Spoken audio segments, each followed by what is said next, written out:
Alrighty, y'all. Welcome to episode number 2 of the Athlete Factors podcast. I'm here with my good friend and mentor, Ambrose Coleman from Go See Ambrose. That's right. Who has 2 thumbs and knows how to assess the kinetic chain? That guy. Alrighty, Ambrose, thank you so much for coming on. How you doing today? Hey man, I'm doing great. I'm feeling very explicit, and so thank you so much for having me on. My pleasure. My pleasure.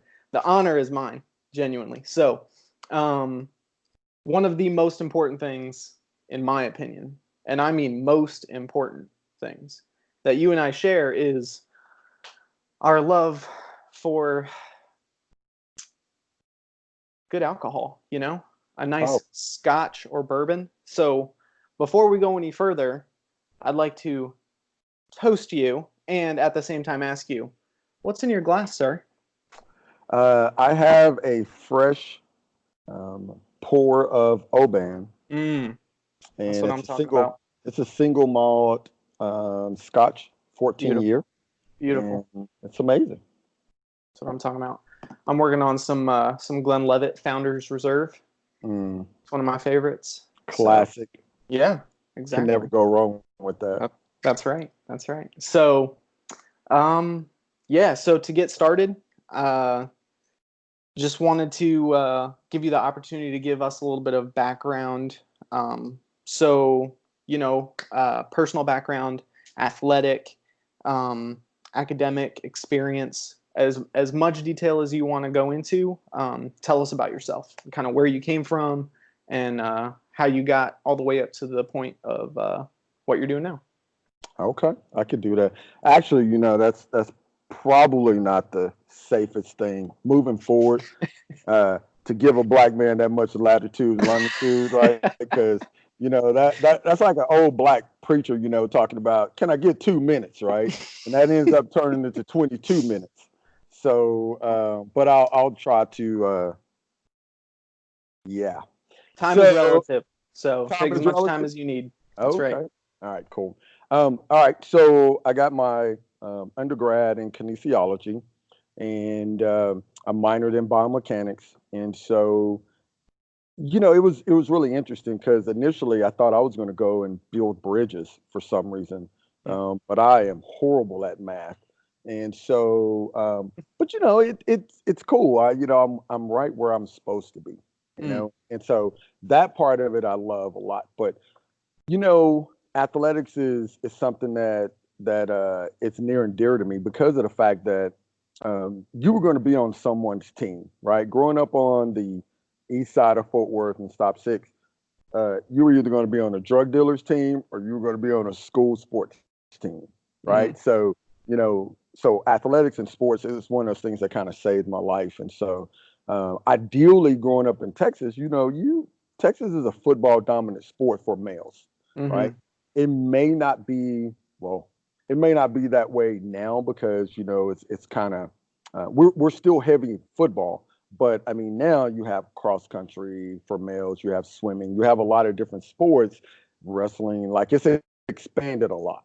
But mm-hmm. primarily you know, it was mainly football. And so I was one of these undersized kids. I had a lot of speed, but that was it. I was like a one trick pony basically. And so um, I remember though, my first experience was I was told, hey, you're too small. Yeah, you're fast, but you're not physical enough. And so that really kind of is what uh, got me going because I saw this one. I don't even know how I came upon it, but I came across this one episode of back when VHS. I'm gonna date myself here. So back when VHS, like I had an entire box of VHS, and so what I realized was like, okay, all right, if I don't have the physical size and presence, right, then I need to just kind of, build myself, add a few more tricks to my bag, right? Mm-hmm. So that's what I did. So anyway, I came across in one of my videotapes, I recorded everything. And so, and then I would re-watch them. So I guess I was kind of bent toward being a scientist all my life, right? But anyway, so I watched this one tape and I saw Jerry Rice training, and he said, "Hey, I'm really into conditioning, strength and conditioning, and training. I didn't know what that was. Then I think it was strength and conditioning, sprints, and do some machine work. But Jerry Wright said, hey, he wanted to do something different. So what he did was he ran hills, he did, jumps, ran stadium, so I was, oh, okay, great. Of course, being poor and not having anything, I was like, okay, well, I can do that too. So what I did was I started doing those basic things. Then I started to create a little bit, go off script. And I started to, chop trees. And I did. I would chop down random trees. Okay. Isn't that a crime in Texas? Yeah, that's pretty much a crime in certain places, right? You can't cut down trees. No. But back then it was okay. So literally, I borrowed an axe from a neighbor of mine, and I was like, hey man, I need to do some work. I need to. He's like, okay, well, yeah, go ahead, as long as you don't chop up bodies or anything with that. So, anyway, so I started chopping down these trees, and then I put them in my wagon. Then I would pull this, around, to different spots, and then I would unload it, and I would walk up hills, try to jog up hills, walk across the creek bed. And so I was just doing things. I didn't know what I was doing. I was just like, hey, listen, if I put in some work, roll these sleeves up, then obviously I'm going to get better, right? Yeah. And so, I actually, it's really amazing that our kinetics will adapt in spite of what we're doing, right? So what's crazy is you can literally do something that's structured and unstructured and still adapt to a certain degree. Does that make sense? Yeah. Oh, so yeah, definitely. So, so I didn't know what I was doing, but I was doing more than what I had been doing, which helped. And so that got me where I need to go. And so I started that around age 11, 12, somewhere in there. Wow. And then probably around, my ninth grade, sophomore year, I had progressed to pulling tires. Pulling tires got so easy that I started adding bricks and rocks to them to add a little bit more resistance. And I saw my speed come up. I saw my strength come up. So anyway, so I was always kind of just tweaking things and playing with it, didn't really know. And so it got so consistent that I started training the little kids in my neighborhood, right? Like, nice. Again, I had no idea. So they would all show up on Saturday mornings because that Saturday mornings was my biggest workout day because I had more time. And so, like, literally, I would have 15 to 20 kids in my mom's front yard, totally destroyed her yard. She would get so pissed off at me. It's like, you're killing my grass, and why are there all these kids in my neighborhood and, from the neighborhood in our yard? And so, anyway, so that's kind of was the breeding ground for me for a long time. And so it was really cool. So anyway, moving forward, I had probably the most phenomenal experience. So I basically took a job that I didn't necessarily want at a pain management clinic. It was the first of its kind, basically in Texas. It originally started in Louisiana by one doctor. And so anyway, that doctor who started in Texas actually was from Louisiana. And so he was at that practice and came to Texas and kind of started that, business. And so anyway, so someone introduced me to him. I ended up taking this job reluctantly, but it was the best thing for me. Because I met Dr. Orson Miller, and I thought that this guy he hated me. I thought he absolutely hated me for an entire month. So basically, what it was, we're in this we had the surgeon upstairs, and then we were the physical med. We were downstairs, and so they brought Dr. Orson Miller over from Amsterdam and to run our clinic for us. And so. So anyway, I was really big into soft tissue work and, trying to figure out restrictions. Again, didn't really know what I was doing, but I was really competent at reducing scar tissue, finding scar tissue, reducing scar tissue, mobilizing it. So that created a lot of traction. And so, but anyway, so Dr. Miller, he basically came in, he was running our facility. And so he watched me for an entire month. I would say hi to him, pass by him, dude wouldn't even speak to me, right? And I was like, wow, okay, great, And so then I couldn't figure out what nationality he was. I was like, again, growing up on the east side of Fort Worth, I didn't even know there was black people outside of the United States, right? So here it is, this dude from Amsterdam, and he talks with this accent like this, and brother man, and like, I was like, bro, are you black? You're not black? Like, bro, I'm confused here. So anyway, he was probably the smartest individual I knew on the planet, and so, but anyway, so he watched me for a month, didn't have many words, and I'm like, this guy just hates me, right? I'm probably gonna lose my job, and whatever the case may be. And it was a real stressful environment because we worked from 7 a.m. to 7 p.m. And I mean, you would have a caseload of 40 people a day, which you really wasn't getting done, right? Like, I mean, it was amazing. I mean, so basically what we got was every failed surgery in the state of Texas, they got referred to us.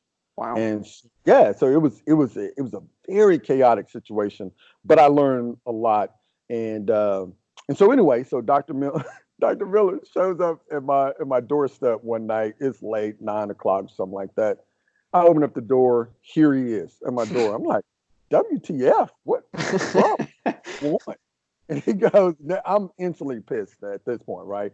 The dude, you don't talk to me at work. I don't even know that much about you. I know you this guru, and all of a sudden you show up at my door, right? And he's like, hey, if you got a girlfriend or anything like that, you might want to break up with her. We're going to start studying at night. I was like, bro, Wow. I am not into any of that kinky stuff you're trying to present.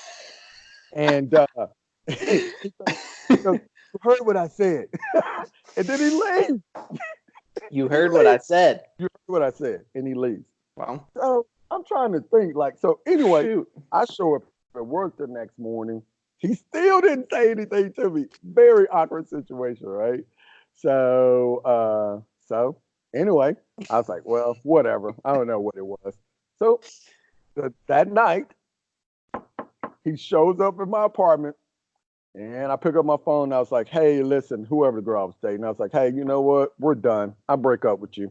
Bye. And that was it. So he came in with these great set of books, and man, this guy just really poured into me for about a year and taught me. He's like, listen, I think you're really good at, mobilizing tissues, but you don't understand mechanics. And, you claim you got this degree in mechanics, but I don't see you using it. So I'm going to teach you how to actually study function and movement and kinetics and all this kind of stuff. And he really just opened my eyes to, man, I owe a lot to it, right? Like he just opened up my eyes. So he literally mentored me for a complete year.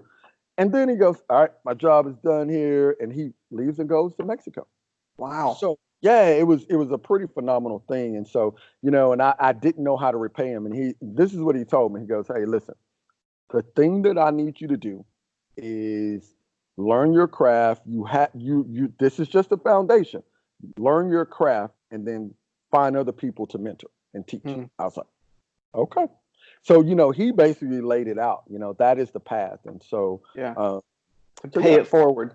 Pay it forward, man. And so, and I didn't really understand it all until about 5 years later, I really understood. And so I kind of developed this mindset of like, okay, because he taught me how to study, basically is what he did, right? And how to study and how to pay attention.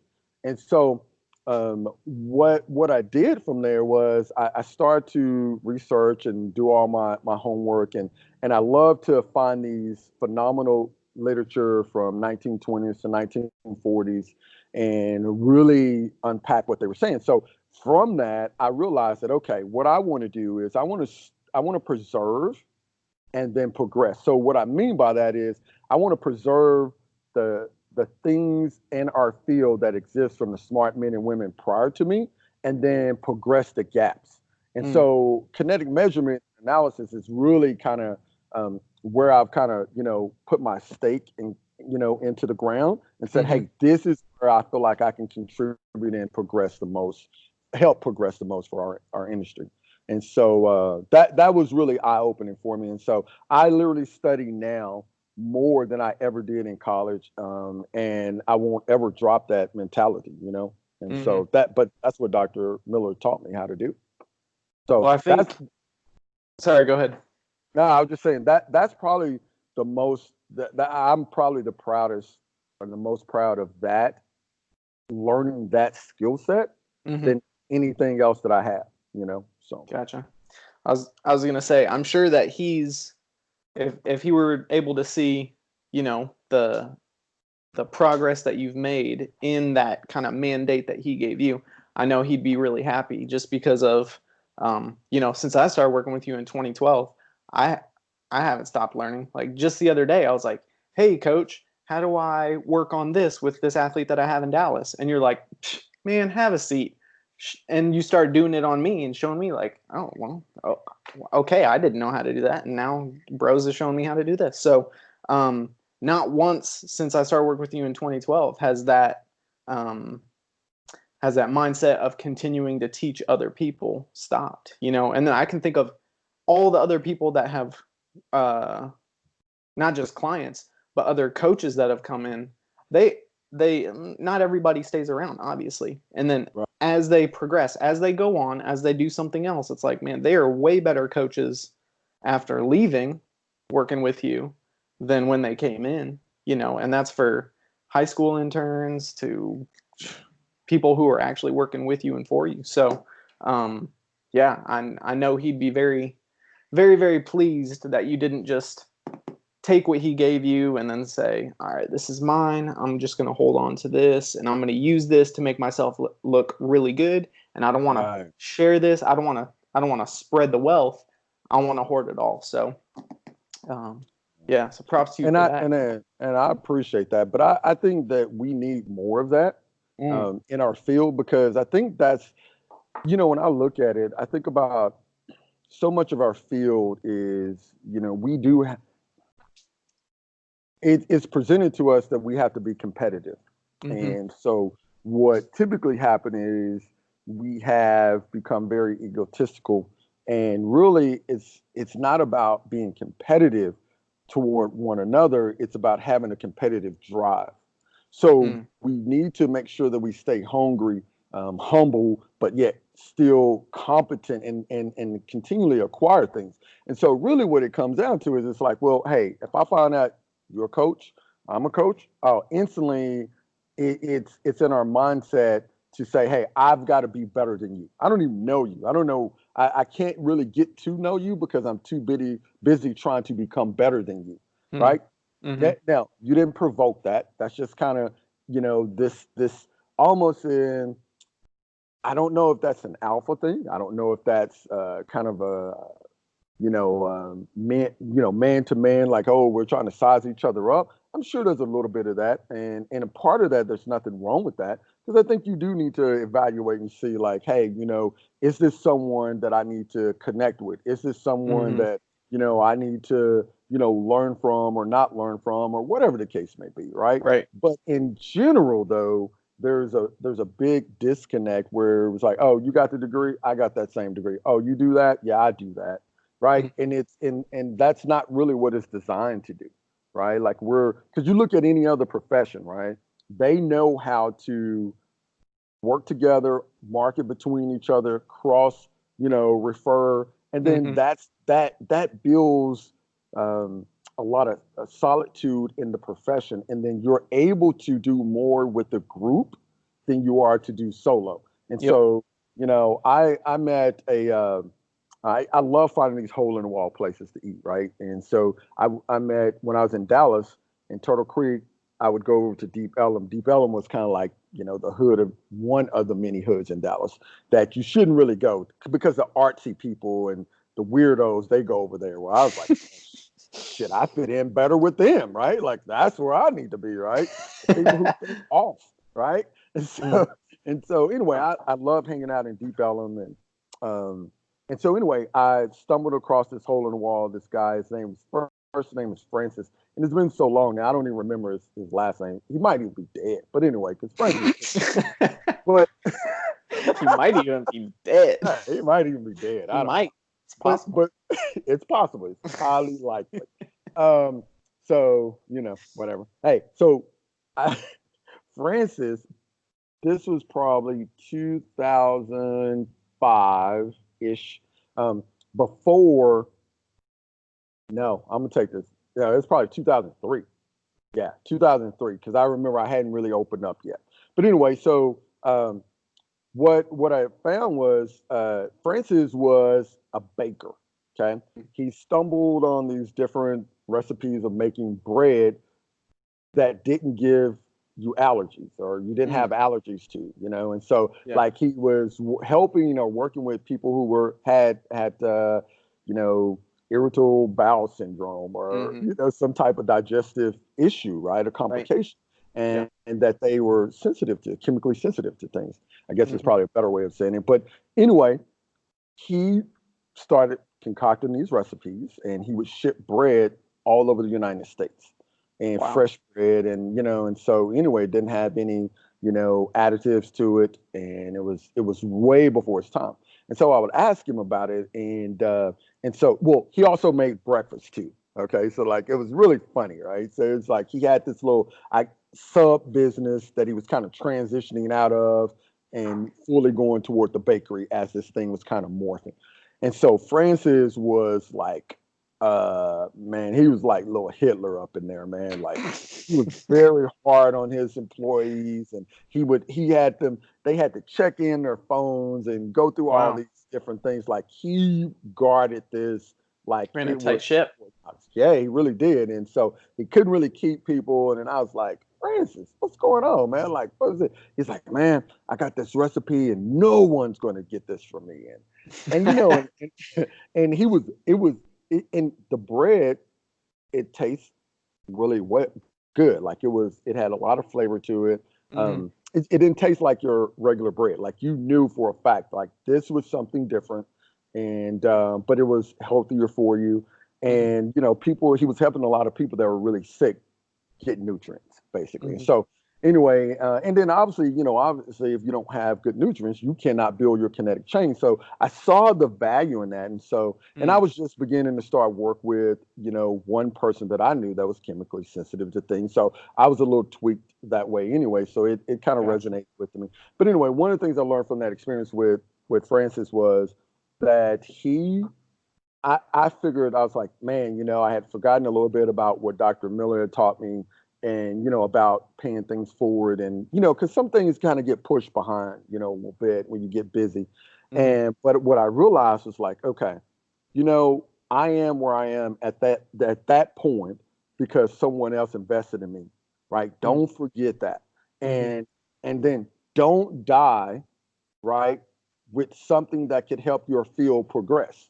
And Mm. so it really had an impact on me. And so I was like, so anyway, I'm always aware of I don't want to die like Francis, and because I remember my wife, I wasn't married at the time, but then after that I got married. And so my wife was like, I'm always teaching and trying to, share what I know. And so my wife, I remember she was like, hey, listen, don't give that away for free. Why are you teaching them that? Right. It's like you worked way too hard for that. Don't Just do that. I was handing like, out cash. Here yeah, you go. just Yeah. handing that out, right? I was like, no, no, no, no, no, no. I said, no, you don't get it.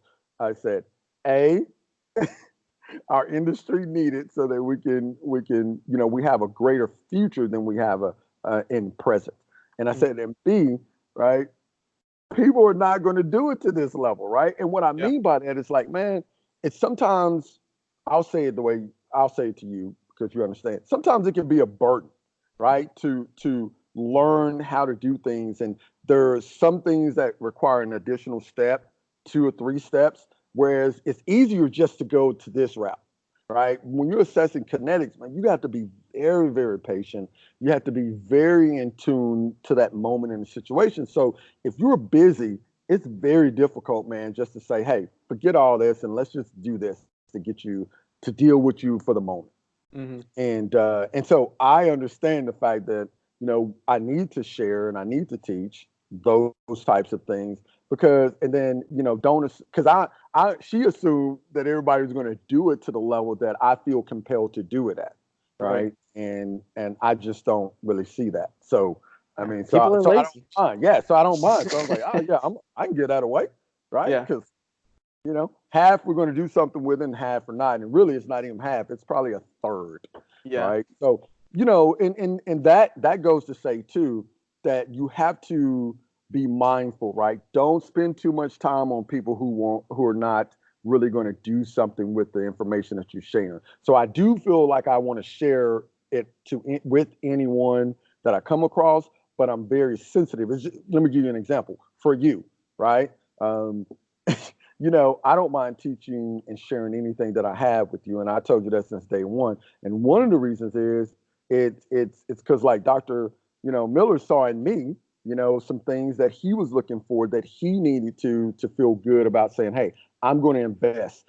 The moment I met you, I saw those same qualities. Like, okay, Kevin is not a person that's going to just take this casual. You're not in this. You're not a tourist in this field. You're someone who genuinely cares about your craft and becoming a craftsman. And so it's easy to share. And, so you have to, identify that. So yeah, there are things that I'll share with you that I'm not really sharing with other people. It's not because I don't want to, it's just because I don't think they can understand it and it's going to value them. So I'll share the things that I think need to be shared on their level at that time. Yeah, no, that reminds me of when I first moved down here to Dallas back in the summer of 2008 to do my internship at Cooper Aerobics Center, and we had these sessions where all of us interns were working with one of the personal trainers there, or they'd bring somebody in and we would do a session with them, and they would say, this one guy came in, he's like, his specialty was flexibility and mobility and getting people who are really tight to be, much more mobile. So this guy was like, hey, when you have somebody who's got tight hamstrings, do this. And I was like, oh my gosh, because he showed us like one of the interns had chronically tight hamstrings, or so they thought, and they did this trick, and then right before our eyes, he couldn't touch his toes, and then next thing we knew, he was touching his toes, and I was like, oh my gosh, this guy's a genius. I'm gonna use this thing to impress people, and then I got a new client, and then I never have to use that again, right? So it's almost like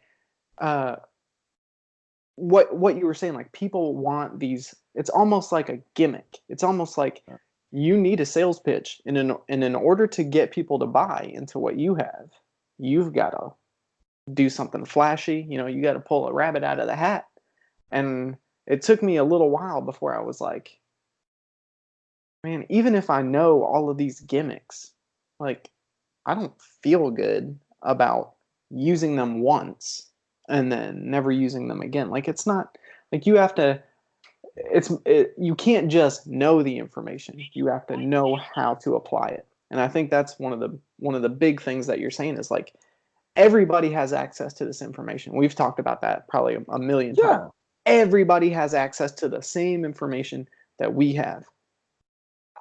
But very few are going to take the time to learn how to apply it and then spend the time on top of that to actually apply it and figure out, does it work for this client? Does it work for this population of clients? Does it work for this sport? Does it work for, whatever category that it might work for or it might not work for? It takes time to figure all that out. So, yeah, like it's effort. It is a burden. It is a burden to actually learn how to apply it. And there's very few people who have the patience and diligence to do that. And sure, I catch myself lots of times. I'm like, man, I don't want to spend time learning this right now. I kind of want to just autopilot through my day sometimes and just hit, show up to work, go through my clients, go home, take my nap, go back to work, finish my afternoon sessions, go home, call it a day, relax on the couch and watch some TV. But I'm like, man, I'm not. If I get into that consistent just wheel that's spinning and spinning and spinning without breaking out to, increase the size of the wheel or increase the depth of the wheel,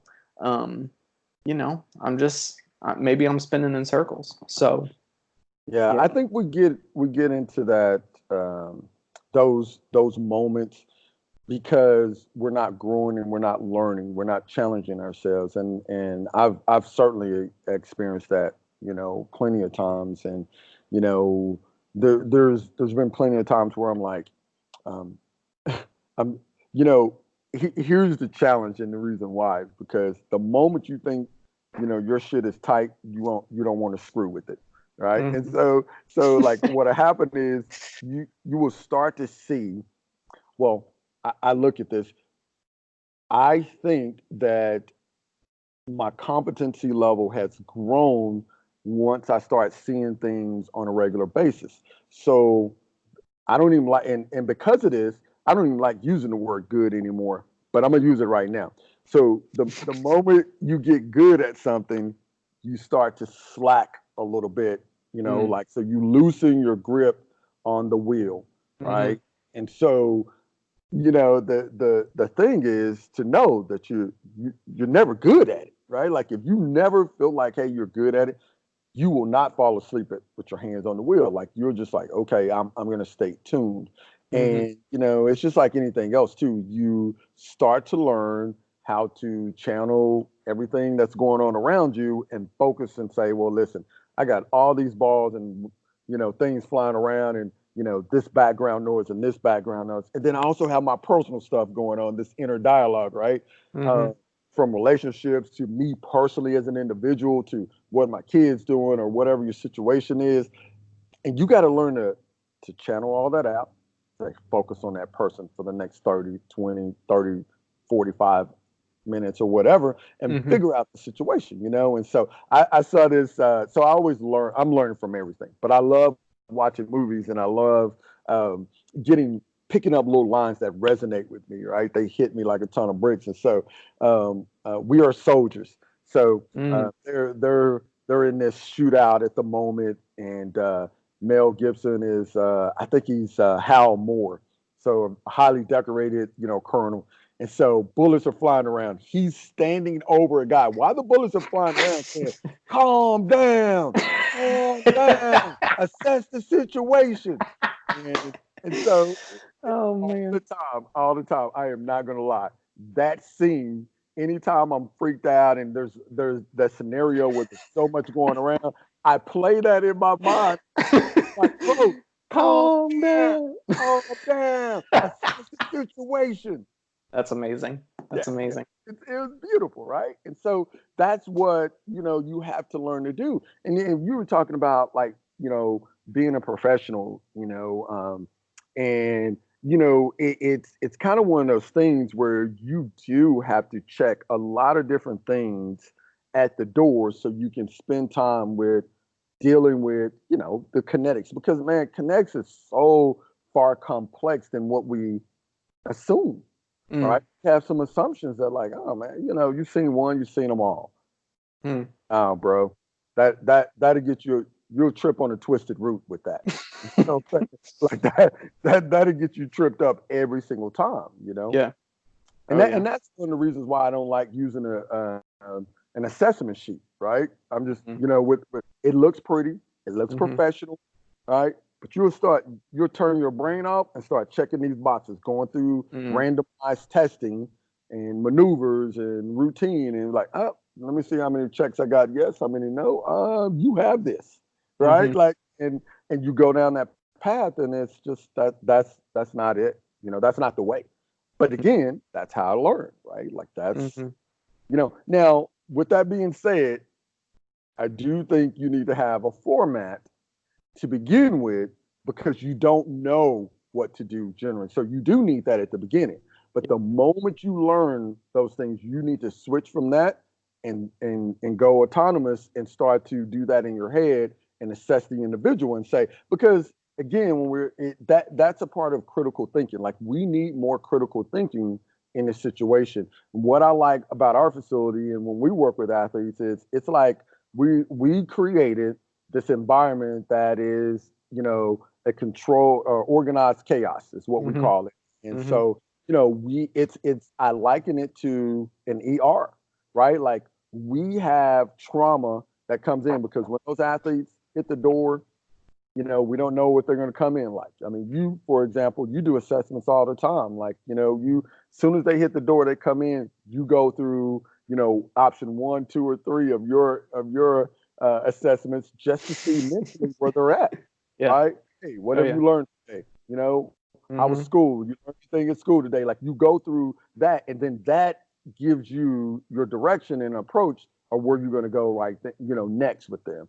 Mm-hmm. And that's something that most people don't really do. So being in the clinical setting, that gave me an advantage because the first 12 years of my career, I was in the clinical setting. I was the only non-licensed person in the clinic, right? And so that was a whole different issue in itself. And so we learn in the clinical setting that you assess the patient from the parking lot. And so a lot of the things that I felt like needed to be preserved, I brought that into the performance clinic, if you will, Mm-hmm. with me, right? And then the things that I didn't like, I just dropped them off to the side. I was like, no, these don't come over here. They can stay over there all they want, right? Mm-hmm. And so, but that's what we do. When those kids get dropped off or they drive up and they walk through the door, we have eyes on them already, and we're starting that assessment process right then and there. How they're Yep. walking in, why you're limping. Hey, Mm-hmm. you're hot out here. You're not even. There's no bead of sweat on you, right? Like Yep. again, how much water have you had? So we're Mm-hmm. always assessing them from every quadrant we can. Oh yeah. Yeah. What's their facial expression? Are they smiling Yeah, or are they frowning? Like, yeah. And with some of them, the most important thing to ask them is, "Hey, did you drink any water today?" what do you mean Oh, by water? oh, I mean, I had a soda at lunch. Okay, well, why don't you sit down before we start and have a couple glasses, and then we'll ease into things. So yeah, that cracks me up. Yeah. Later, at the time, I'm like, you knew you were gonna show up here. You know it's 85 degrees. No, my favorite is in the summertime when athletes would swim for 6 hours a day and then get out of the pool and come and train. You you normally go bananas when you hear that scenario. It's amazing. 6 hours. Yeah, it's amazing. Shoot. No, I haven't Wow. had any water, but I've been in the pool all day. I've been swimming through it. Yeah. I Well, probably got a little bit in every time I took a breath. Got a little yeah. sip. Literally or figuratively? Uh, that's a good question. You'd think they'd be hydrated with all that chlorine.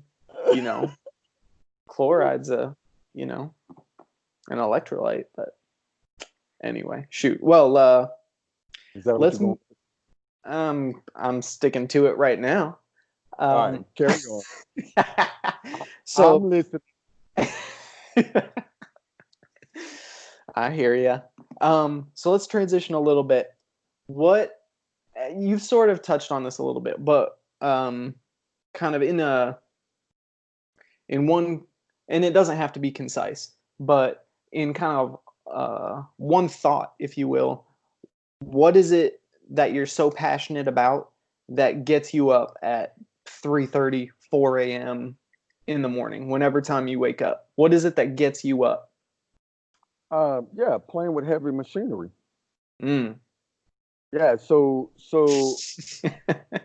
what I mean by that is I think of bulldozers, cranes, and excavators. Mm. So again, I've already touched on, a mandate that I have is preserve the things that, smart men and women have done before us and progress those gaps. And so for me, the bulldozer, right, I'm not trying to move everything around. All I'm trying to do is, you know, get the erosion off the top surface and just smooth it back out. That's preserving to me. Mm-hmm. And then, the excavator and the crane are different. So when I think of hopping into the cab of the crane, what I'm thinking about is, okay, well, I need to understand that I need to be doing difficult things. Being complacent in our field that rapidly evolves, that's not sophisticated, right? That doesn't help me. That doesn't help our athletes. That doesn't help parents and coaches and surgeons. And it damn sure doesn't help the longevity of our profession, right?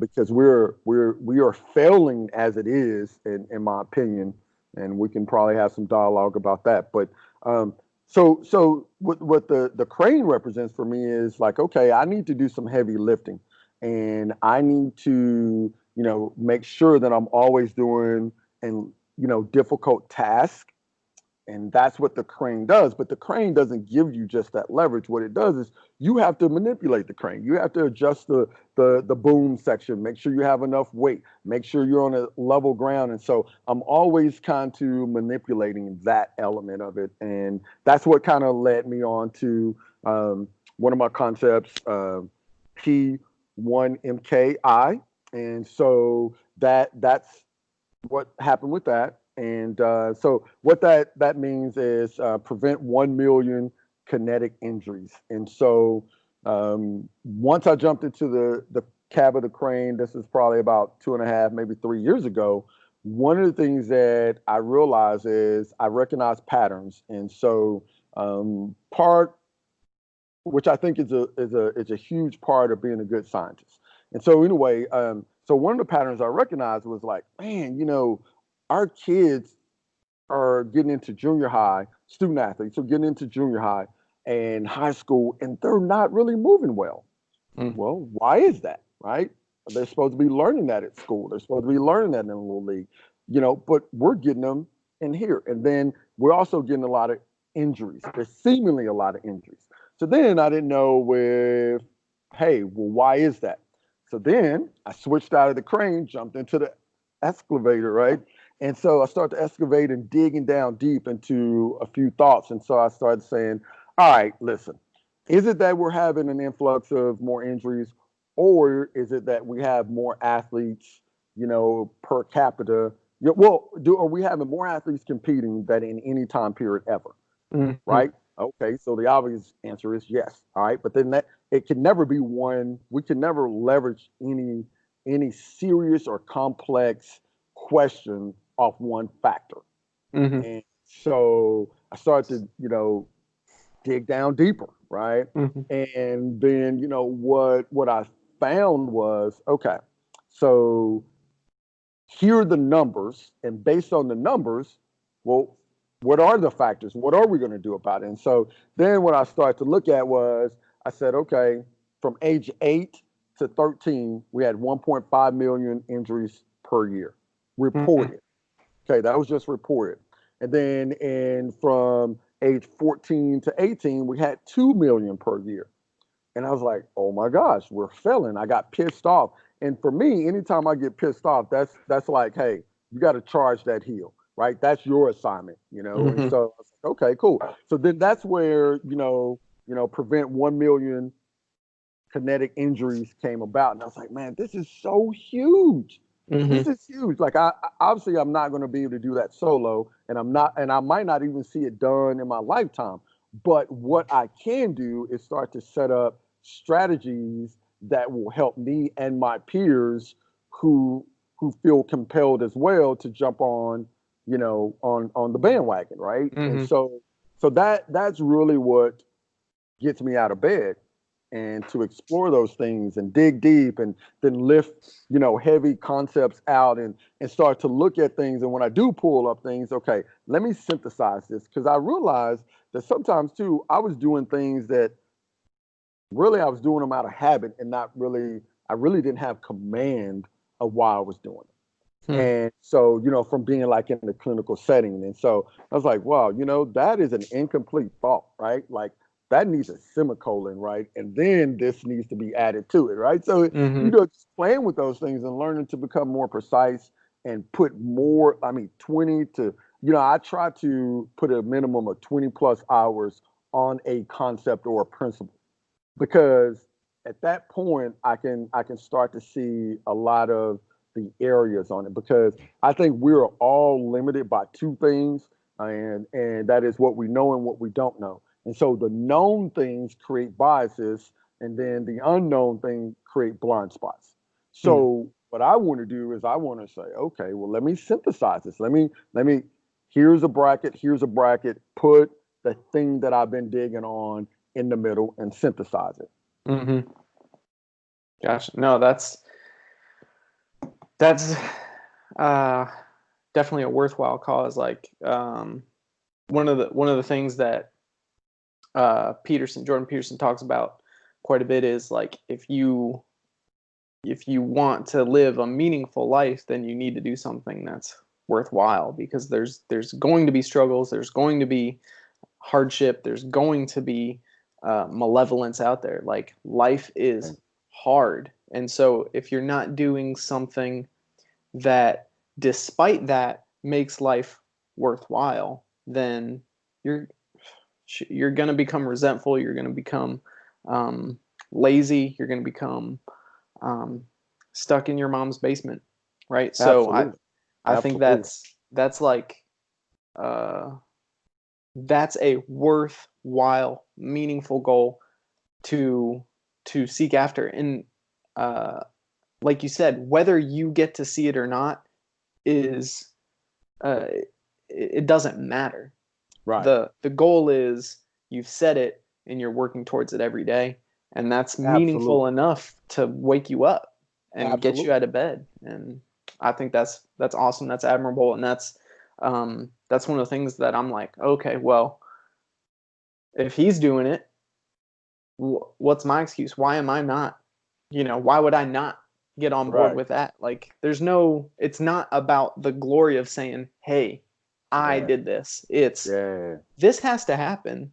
And if I don't do my part, it's not going to happen. And see, So, that's exactly what our profession needs, right? That's what I'm mhm, talking about. Like we need. It's kind of like building a raft, right? So you have one log, and then you got to strap it on, strap another log on, right? Like, and you tie these things on together. You build this platform for heavy and difficult things to sit on, and then that creates some kinetics, right? So mhm, we need everyone, answering the call, and so you don't have to charge the same hill that I am, right? But you have to question yourself, and I have to say, hey, listen, well, how am I contributing to right this, right? And mhm, so even like one of your passionate, your things that you're passionate about, obviously, well, you're passionate about a lot of things, but specifically, sports nutrition and mhm, the mindset, associated with that and becoming a better athlete and fueling, and then the strength component. So you have a really amazing niche right there, right? That I can't even really get close to because, A, I'm not smart enough, and B, nutrition is just that's an entirely different beast of its own, mhm, right? And you just, you thrive in that area, right? But that's what we need. We need more people waking up and saying, "Hey, listen, the bell has been rung.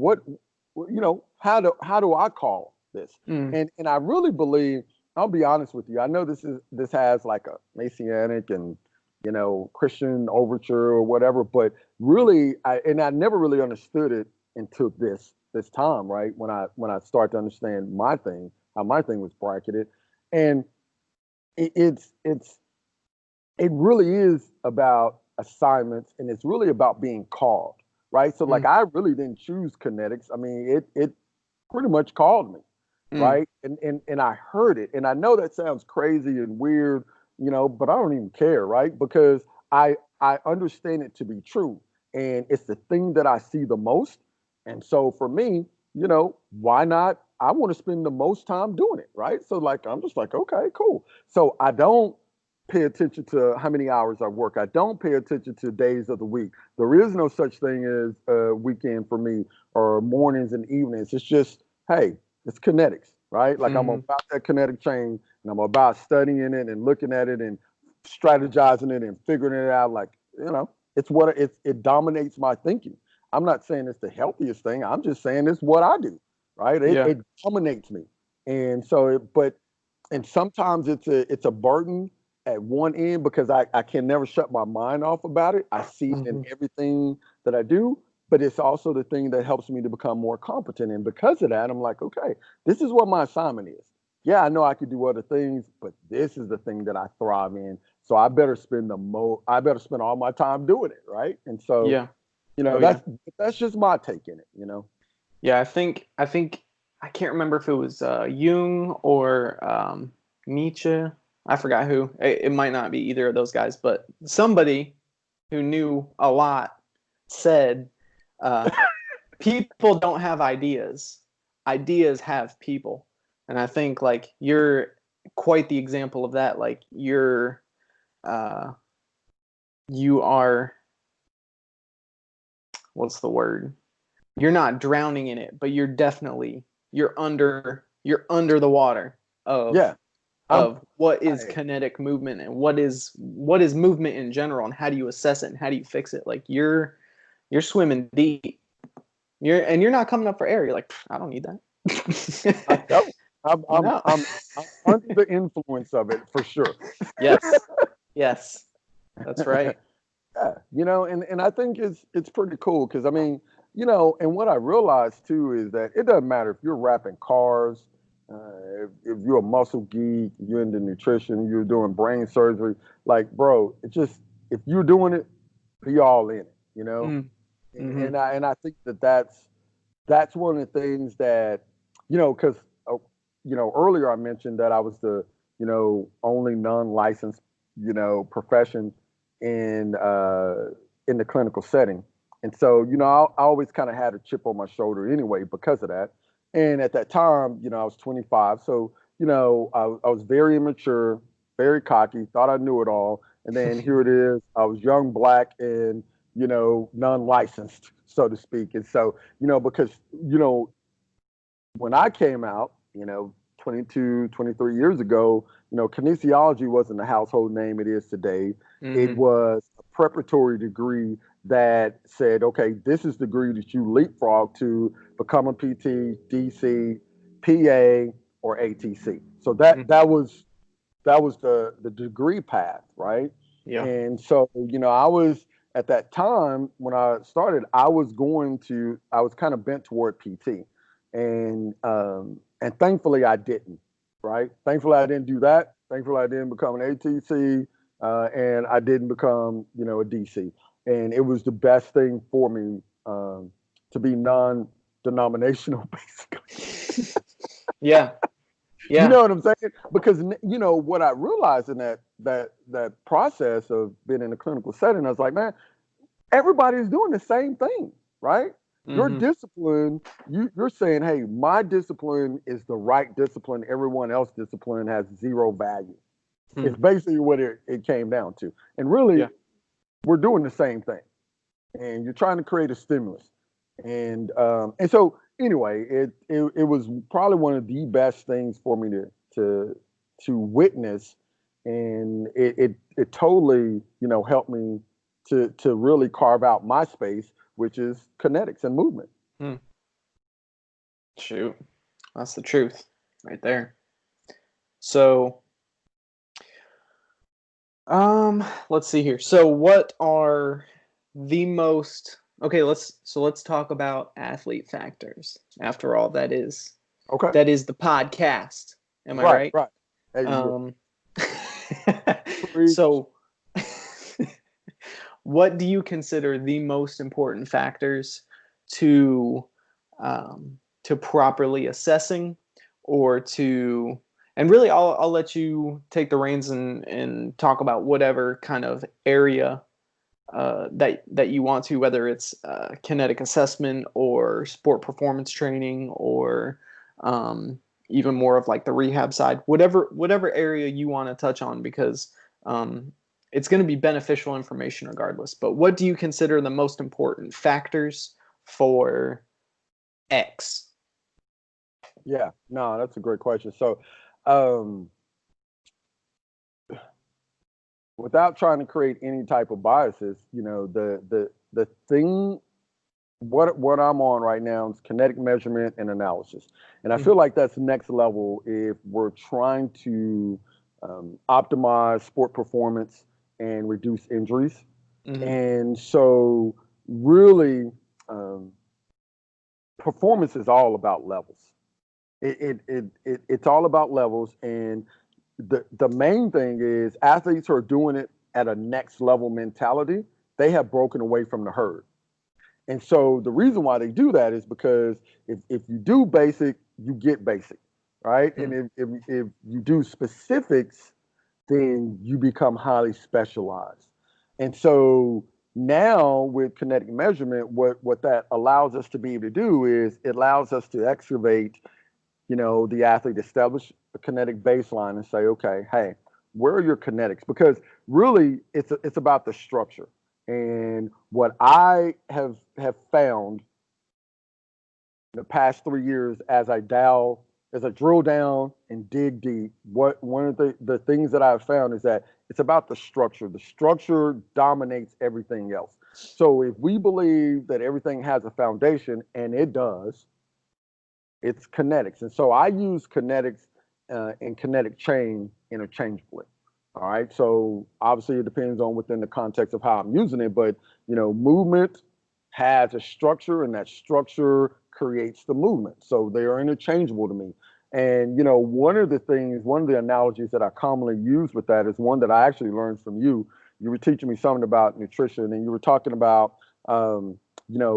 that's you said these are the two different sides of the same coin. And so, I really realized that, the structure has to feel protected before it will allow performance. So Mhm. really what we want is we want to be able to manipulate performance and enhance it, maintain it, push off injuries. But if it doesn't feel protected, then it won't perform. Mhm. So there's a lot of interesting things that I was able to dig up and synthesize with that, right? Mhm. And so kinetic measurement allows us to do that. So we can see from measuring an athlete and analyzing and say, okay, hey, do we have a lot of movement errors? Because that's instantaneously going to create, this is the equation, by the way. So a movement error plus a strength error is going to equal tissue overload. And so once I was able to dig deep on that and synthesize that, I was like, okay, that's an easy equation to present to anyone. Mhm. But then we can start to build off of that. And so then you can start to look from that. Okay, what are the predictable and unpredictable patterns? Okay. Then from there, you say, okay, well, I know because of these predictable and unpredictable patterns, that's going to lead us to breakdown. And then that breakdown eventually is going to lead to a build up, which I think that's funny as I'll get at, right? And so, and then once it breaks down, then obviously we're going to have either a level 1, level 2, or level 3 type of injury. And so basically what happens is when you're in the build up phase, okay, from your structures in the build up phase, the interesting thing is it will not stop function or kinetic production.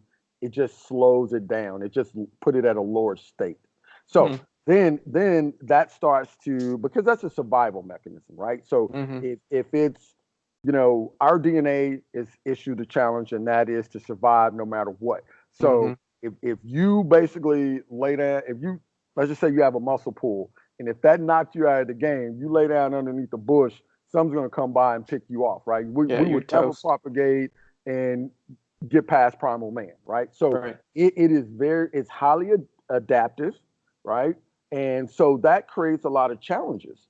And so when nothing in the kinetic chain happens in isolation, so that means from a hormonal standpoint, from a nutritional standpoint, from every individual system anatomically, Mhm. and that's replicated through all of the biomechanical systems. That creates a kinetic chain. And so then your kinetics is limited to that. So that's one of the things that I don't think people really understand. So you don't get enough sleep, you don't get enough fuel, you don't get enough. And so when you have a physical strain, right? Yes, it does create a psychological strain, but it also creates the chemical strain. And then that's Mhm. where like your nutrition, your hormones, not having enough sleep, not getting enough water, all these nutrients, all of this is that combustible chemistry set, right? So Yeah. it's not just muscles, it's not just understanding your mechanics, it's the mechanisms that need to be dialed in on. And so that totally blows me away too. Cause like you have coaches that they'll say, oh man, I'm gonna teach my kid, I'm gonna teach my athletes how to swing a bat, and I'm going to teach them better mechanics than anyone else. And really what they don't understand is you're actually creating a ticking time bomb by doing that. Because one of the things that happens is you adapt, you adjust the mechanics, but you don't do anything to shift the mechanisms. And really the mechanism is what drives the mechanics. So if you literally want to change the mechanics, you have to first adapt and adjust the mechanisms. Why? Because function follows form. Right. And so if you don't understand that, it's very hard. So here's what happened. You say, hey, I want to teach my athletes how to swing a bat with more explosiveness. And I need them to create some torque in the hip and swing through the hips and the core and finish up through their hands. Well, all right, you can teach them perfect, flawless mechanics. Okay. Guess what their nervous system is going to do? If that mechanism, so the mechanics there is designed to give us this illusion. It says, hey, you're going to use less stress on your system and less expenditure on the system, and you're going to get more force and velocity. Okay, that is the dumbest thing ever. That cannot happen, right? It just if force and velocity increases, stress and strain increases. That's why the mechanics or the mechanisms has to go up and become higher to support, right? Like it doesn't even make sense, but they'll say it all the time. Oh right? yeah, Because they haven't excavated that to dig deeper and see like what when I say this, what does this really mean?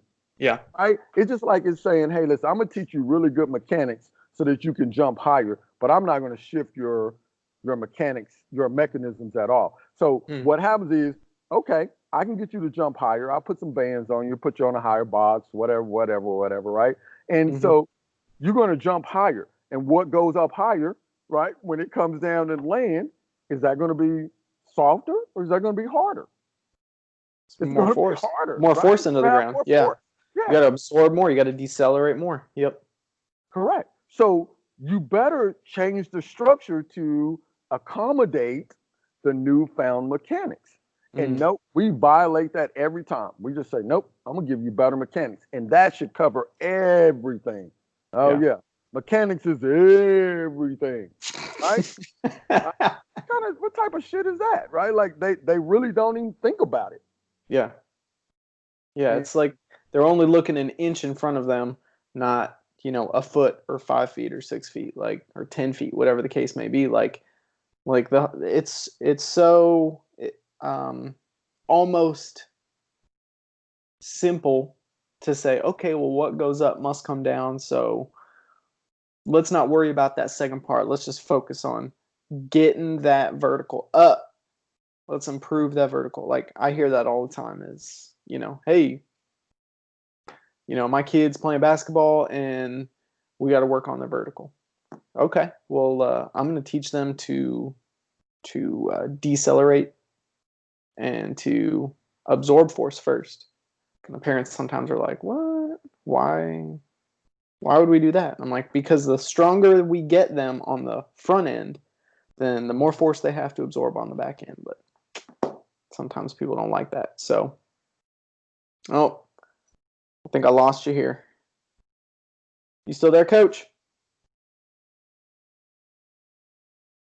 Oh, hold up 1 second, y'all.